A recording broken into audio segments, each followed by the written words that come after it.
Bismillahirrahmanirrahim. Well, dear students, welcome to the online class of Donia College, Dhaka. আশা করছি তোমরা সবাই ভালো আছো। আজকে আমি তোমাদের সামনে আবার হাজির হয়েছে পোর্টফোলিও ম্যানেজমেন্ট কোর্সটি নিয়ে, যেটি বিবিএ অনার্স থার্ড ইয়ারের। আমি lecturer Tabiya Akter, department of finance and banking. এখন চলে যাব আমরা আজকের ক্লাসের ডিটেলসে।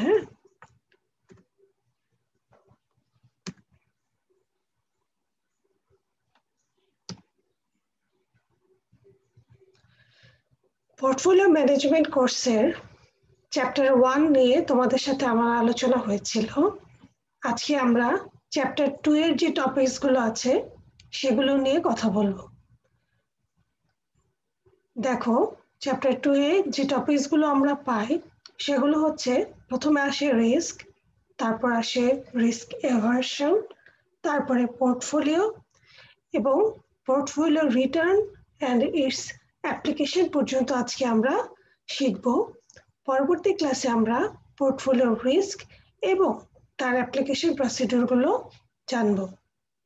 তো দেখা যাক প্রথমে আমাদের কি কি আছে। প্রথমে আমরা আসি রিস্ক কি সে বিষয়টা। এখানে আমি সুন্দর করে উপস্থাপন করেছি। এই সংজ্ঞাটা তুলে আনা হয়েছে ফ্র্যাঙ্ক কে রেলি এবং কিথ সি ব্রাউনের investment analysis and portfolio management কোর্সটি থেকে। ওরা যেভাবে উপস্থাপন করেছে সেটি হচ্ছে, although there is a difference in the specific definitions of risk and uncertainty for our purposes and in the most financial literature, the two terms are used interchangeably. In fact, one way to define risk is the uncertainty of future outcome. তোমরা সবাই বুঝতে পেরেছো?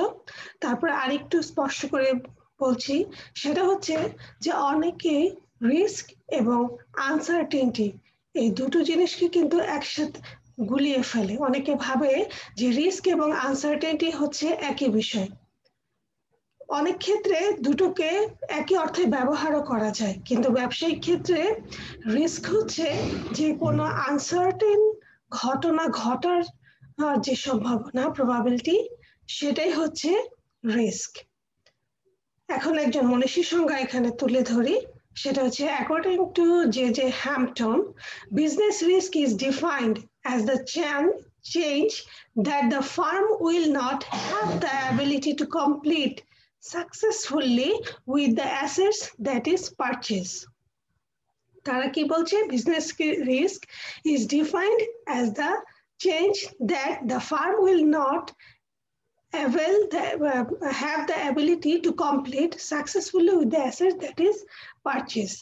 যতটুকু পরিমাণ সম্পদ ক্রয় করা হলো তার ততটুকু সম্পদ দিয়েও যখন কোনো ফার্ম তার ঝুঁকিটাকে বা অনিশ্চয়তাটাকে পূরণ করতে পারে না, তখনই কিন্তু মূলত ঝুঁকির সৃষ্টি হয়। ঝুঁকি সম্পর্কে তোমরা প্রিন্সিপালস অফ ফাইন্যান্স কোর্সটিতে অনেক পড়েছো। তারপরে এখানে তোমাদের একটা সাময়িক একটা ছোট্ট ধারণা দেওয়া হলো। এখন আমরা দেখব রিস্ক অ্যাভারশন বিষয়টা কি।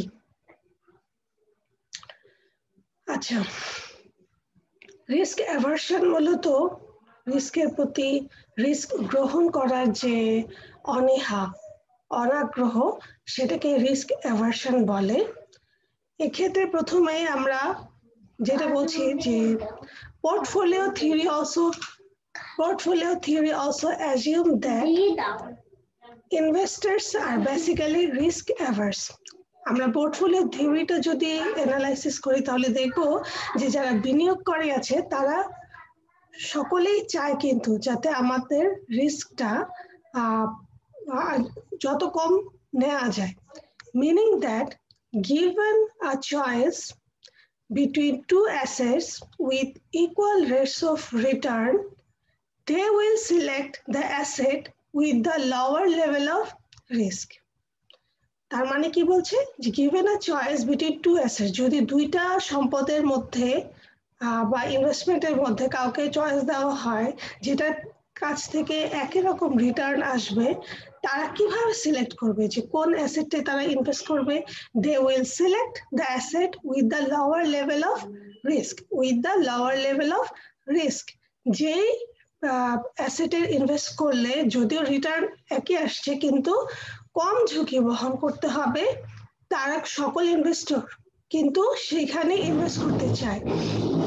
এই যে তাদের টেন্ডেন্সিটা, হ্যাঁ, যে কোনো ইনভেস্টরের যে কম ঝুঁকিতে অধিক রিটার্ন পাওয়ার যে তাদের ইচ্ছাটা, এটাকে মূলত বলা হয় রিস্ক অ্যাভার্সন। এর বিপরীতে যদি আমরা একটা এভিডেন্স দাঁড় করাই, সেটা এমন হবে যে evidence that most investors are risk averse is that they purchase various types of insurance, including life insurance, car insurance, and health insurance.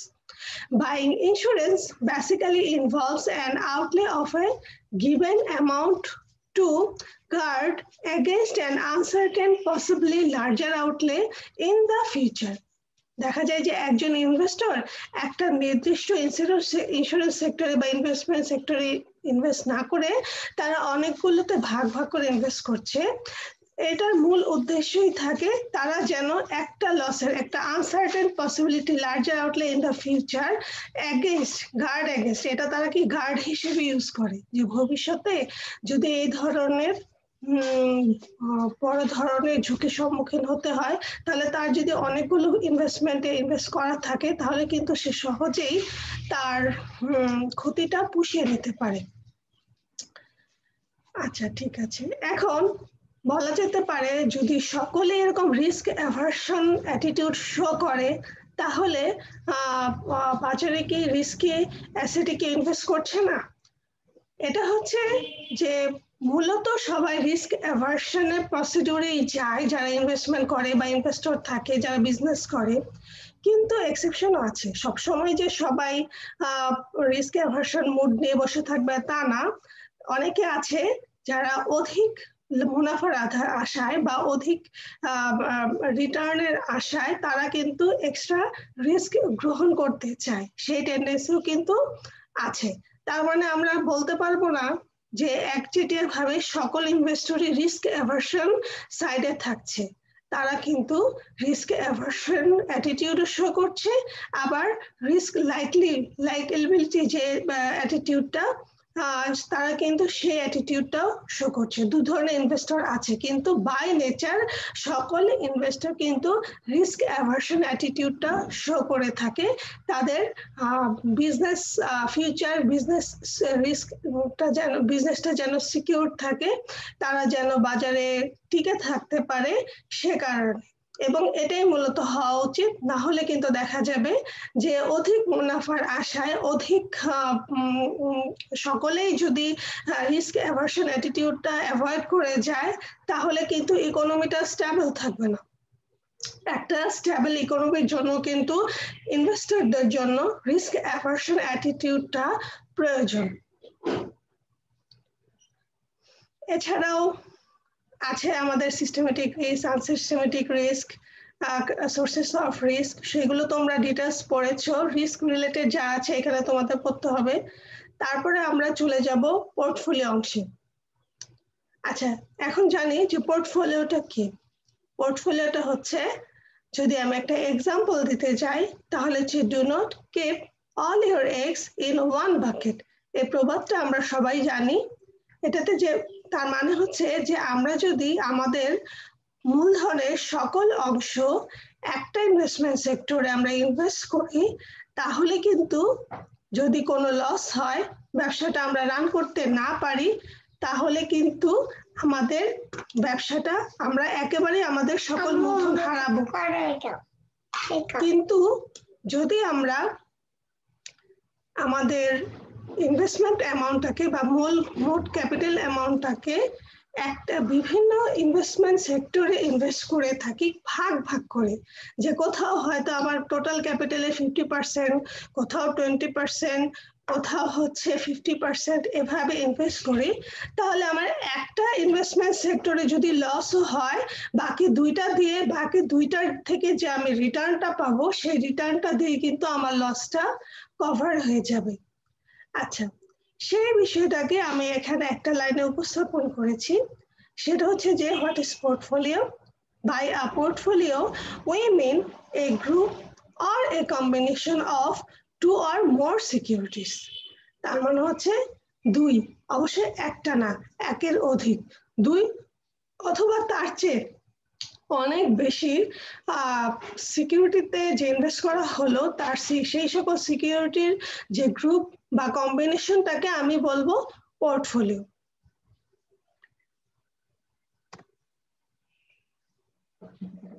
এখন জানবো পোর্টফোলিও রিটার্নটা কি। আচ্ছা, পোর্টফোলিও মানেই হচ্ছে যে আমার টোটাল ইনভেস্টমেন্ট অ্যামাউন্টটাকে আমি ভাগ ভাগ করে কয়েকটা ইনভেস্টমেন্ট সেক্টরে ইনভেস্ট করব। এতে করে কি হবে, আমি কিন্তু নির্দিষ্ট সময় পর সবগুলো ইনভেস্টমেন্ট থেকে আলাদা আলাদা করে রিটার্ন পাবো। ঠিক আছে, রিটার্ন বা ইনকাম পাবো, এটাকে বলে portfolio return. The expected rate of return for a portfolio of investments is simply the weighted average of the expected rates of return for the individual investments in the portfolio. আচ্ছা, তাহলে কি বলতে হচ্ছে, the expected rate of return for a portfolio of investments মানে একাধিক investment সেক্টরে is simply the weighted average of the expected rate of returns for the individual investments in the portfolio. মানে পোর্টফোলিওতে যে সকল আলাদা আলাদা ইনভেস্টমেন্ট সেক্টরগুলো ছিল সেখান থেকে যে হারে, যে অনুপাতে, যে ওজনে, হ্যাঁ, যে কোথাও হয়তো আমি 30% ইনভেস্ট করেছিলাম, তাহলে তার 30% ইনভেস্টমেন্ট থেকে আমার কি পরিমাণ রিটার্ন আসলো, আরেক জায়গায় 20%, আরেক জায়গায় 50%, এগুলো থেকে যে আমার আলাদা আলাদা রিটার্ন গুলো আসলো সেগুলাকে যদি আমি কম্বিনেশন করব, দ্যাট ইজ একসাথে করব, একত্রিত করে আরেকটা আলাদা এক্সপেক্টেড রেট অফ রিটার্ন আমি ক্যালকুলেশন করব। ঠিক আছে, সেটাই হচ্ছে কি আমার portfolio return rate. The weights are the proportion, এখানে ওয়েটস বিষয়টা কি, ওয়েটস হচ্ছে the weights are the proportion of total value for the individual investment. আমার টোটাল ইনভেস্টমেন্ট যে ভ্যালুটা আছে সেটার আলাদা আলাদা করে যে অংশ, সে আলাদা আলাদা অংশের এক একটার ভাগকে বলা হচ্ছে ওয়েটস। এখানে যদি আমি এটা পোর্টফোলিও রিটার্নটা বের করতে চাই, তাহলে যে এস্টাবলিশ ফর্মুলাটা আছে সেটা এখানে মেনশন করা হয়েছে। সেটা কি, the expected portfolio return equals to expected R1. R1 দ্বারা হচ্ছে যে প্রথম আর, এখানে এই আরটা দ্বারা বোঝাচ্ছে যে আমার আলাদা আলাদা যে ইনভেস্টমেন্ট সেক্টর গুলো আছে সেখান থেকে আমার যে রিটার্ন গুলো আসছে। ঠিক আছে, এখানে R1 থেকে একদম R1 থেকে শুরু হয়েছে, দ্যাট ইজ ইনভেস্টমেন্ট সেক্টর 1 থেকে শুরু হয়েছে, যেটা শেষ হয়েছে লাস্ট আর এর দ্বারা বোঝাচ্ছে হচ্ছে লাস্ট ইনভেস্টমেন্ট সেক্টর যেটা, সেটা। আর ডাব্লিউ দ্বারা এখানে বোঝাচ্ছে আমার ওয়েট, সেটা আমি নিচে আবার তোমাদের ভাগ ভাগ করে উপস্থাপন করে দেখেছি। দেখো, hair E of RP equals to expected rate of return of the portfolio. Expected R হচ্ছে expected rate of return of different securities and W equals to weights of the securities. আচ্ছা, এখানে একটা কথা আছে যে কোনো সূত্র অথবা থিওরি অথবা সামেশন সাম যদি তোমরা বুঝতে না পারো, তাহলে তোমরা যেটা করবে যে কোয়েশ্চেন সাবমিট করবে, হ্যাঁ, তাহলে আমি বুঝতে পারবো যে তোমাদের কোথায় বুঝতে ভুল হচ্ছে এবং সে অনুযায়ী তোমাদেরকে উপস্থাপন করার চেষ্টা করব, পরবর্তীতে সেই প্রবলেমগুলো সলভ করে দেওয়ার চেষ্টা করব। আচ্ছা, এখন এই পোর্টফোলিও রিটার্নের উপর আমি একটা তোমাদের এক্সাম্পল দাঁড় করিয়েছি, সেটা হচ্ছে 4 securities have the following expected returns. 4টা ধরো সিকিউরিটি আছে, ওদের কাছ থেকে তুমি 4 রকমের রিটার্ন পাচ্ছ। ঠিক আছে, এ ইনভেস্টমেন্ট সেক্টর থেকে 12% এক্সপেক্টেড রিটার্ন, বি থেকে 20%, সি ইনভেস্টমেন্ট সেক্টর থেকে 15% এবং ডি ইনভেস্টমেন্ট সেক্টর থেকে 10%। এখন তোমাকে যেটা করতে হবে,